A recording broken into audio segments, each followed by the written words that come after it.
Assalamualaikum warahmatullahi wabarakatuh. Alhamdulillah wassalatu wassalamu ala rasulillah wa ba'd. Ayol ikhwah azani wa azakumullah.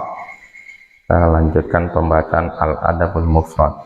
Berkata Imam Al-Bukhari rahimahullah, haddatsana Musa qal haddatsana Rabi' ibnu Abdillah qal dhahabtu ma'al Hasani ila Qatadah na'udu faqa'ada 'inda ra'sih fasa'alahu thumma da'alah qal Allahumma shfi qalbah washfi saqmah.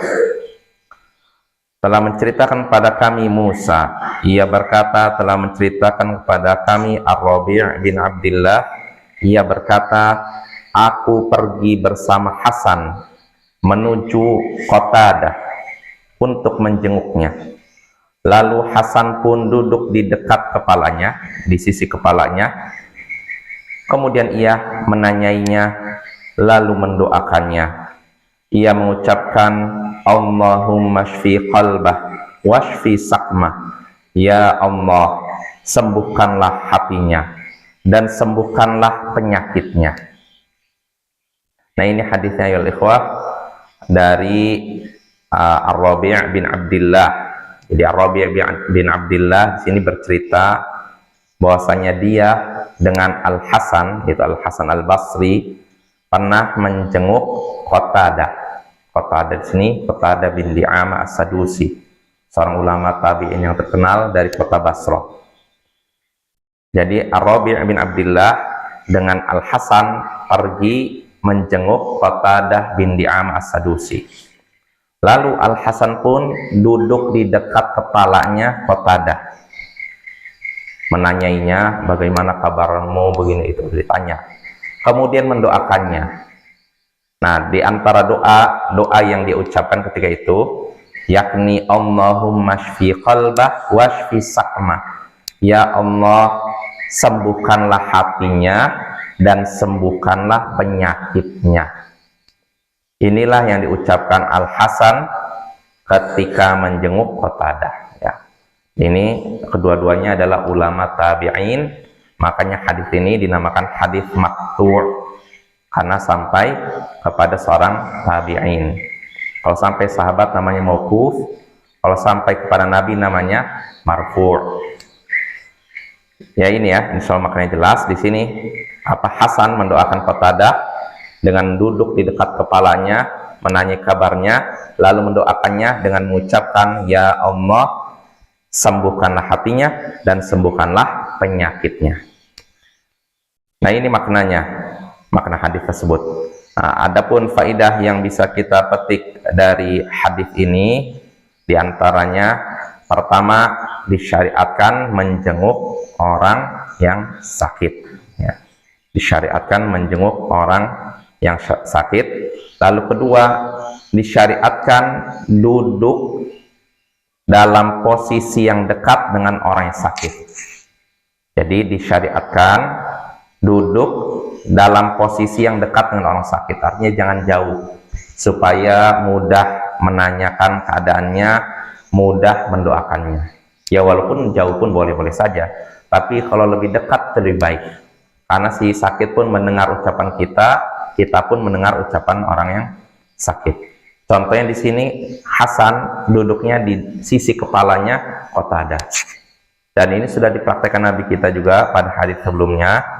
Ketika Nabi Shallallahu Alaihi Wasallam menjenguk orang sakit, kata Ibnu Abbas, beliau akan duduk di dekat kepalanya, di sisi kepalanya, lalu mendoakannya. Nah ini ya, jadi di dekat kepala, lebih dekat karena lebih mudah diajak bicara dan lebih mudah untuk mendengar perkataan orang sakit, dan orang sakit pun lebih mudah mendengarkan perkataan kita.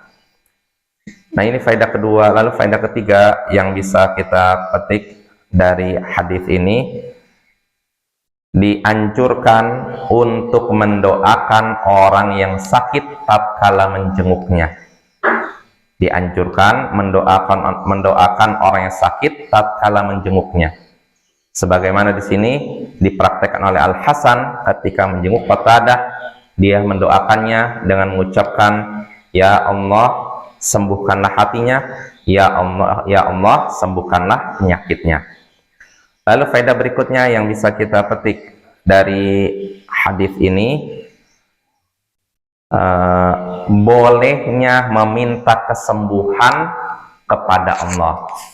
Boleh meminta kesembuhan kepada Allah.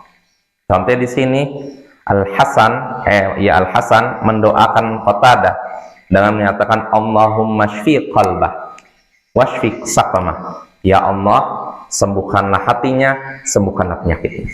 Dan Nabi sendiri mendoakan demikian. Sebagaimana hadis pada pertemuan sebelumnya, Nabi kalau menjenguk orang yang sakit, beliau mendoakan si sakit dengan ucapan as'alullahal azim rabbal arsyil azim an yashfiyah.